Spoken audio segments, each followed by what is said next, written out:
அண்மை செய்தி. உங்களுடன் ஸ்டாலின் முகாமிற்கு வந்துள்ள பொதுமக்களுடன் காணொலி வாயிலாக முதலமைச்சர் மு.க.ஸ்டாலின் கலந்துரையாடல்.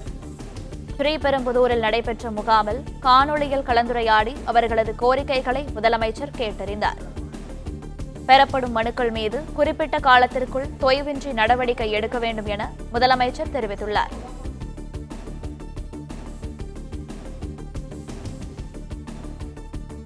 இதுகுறித்த கூடுதல் விவரங்களை எமது செய்தியாளர் ராஜகுமரன் வழங்க கேட்கலாம்.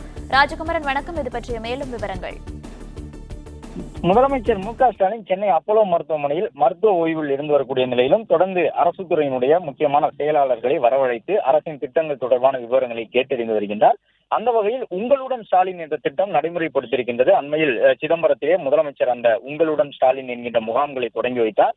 கலைஞர் மகளிர் உரிமை தொகை திட்டம் உள்ளிட்ட பல்வேறு திட்டங்களுக்காக மக்கள் எளிதாக விண்ணப்பித்து அவர்களுடைய இருப்பிடத்தின் அருகிலேயே விண்ணப்பித்து அந்த திட்டங்களை நிறைவேற்றிக் கொள்வதற்கான ஒரு வாய்ப்பை உங்களுடன் ஸ்டாலின் திட்டம் வழங்கியிருக்கக்கூடிய சூழ்நிலையில் அதில் ஏற்பட்டிருக்கக்கூடிய முன்னேற்றங்கள் குறித்து சில மாவட்ட ஆட்சித்தலைவர்களுடன் தனிப்பட்ட முறையில் காணொலி காட்சி வாயிலாக முதலமைச்சர் இன்று மருத்துவ ஓய்வில் இருந்தவாறே பேசியிருக்கின்றார்.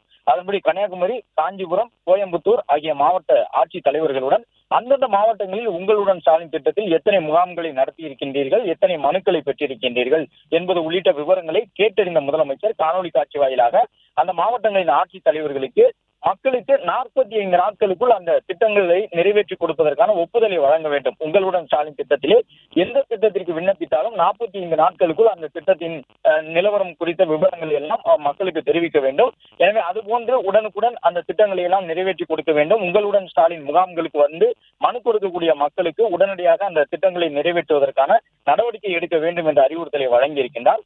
அது மட்டுமல்லாமல் அரசினுடைய தலைமைச் செயலாளர் நா. முருகானந்தமும் வரவழைக்கப்பட்டு அவரிடமும் முதலமைச்சர் பல்வேறு திட்டங்களுடைய நிலவரங்கள் என்ன, திட்டங்கள் எல்லாம் எவ்வாறு செயல்படுத்தப்படுகின்றன என்று அரசு துறை ரீதியாக தொடர்ந்து ஆய்வினை மேற்கொண்டு வருகின்றார். முதலமைச்சர் மருத்துவ ஓய்வில் அப்போலோ மருத்துவமனையில் இருந்து வரக்கூடிய நிலையில் அரசின் துறை சார்ந்த பல்வேறு அந்த ஆய்வுகளை எல்லாம் தலைமைச் செயலாளர் உள்ளிட்ட முக்கிய துறையின் செயலாளர்களை வரவழைத்தும், அது மட்டுமல்லாமல் மாவட்ட ஆட்சியர்களுடன் திடீரென காணொலி காட்சி வாயிலாக உரையாற்றி அந்த மாவட்டங்களில் இருக்கக்கூடிய அரசின் நலத்திட்டங்கள், குறிப்பாக உங்களுடன் ஸ்டாலின் முகாம்களில் தற்போதைய நிலை என்ன என்பதையும் காணொலி காட்சி வாயிலாக முதல்வர் கேட்டறிந்து வருகின்றார். பிளே ஸ்டோர் மற்றும் ஆப் ஸ்டோரில் இருந்து பாலிமர் செயலியை QR கோடு மூலம் பதிவிறக்கம் செய்யுங்கள். செய்திகளை உடனுக்குடன் பெறுங்கள்.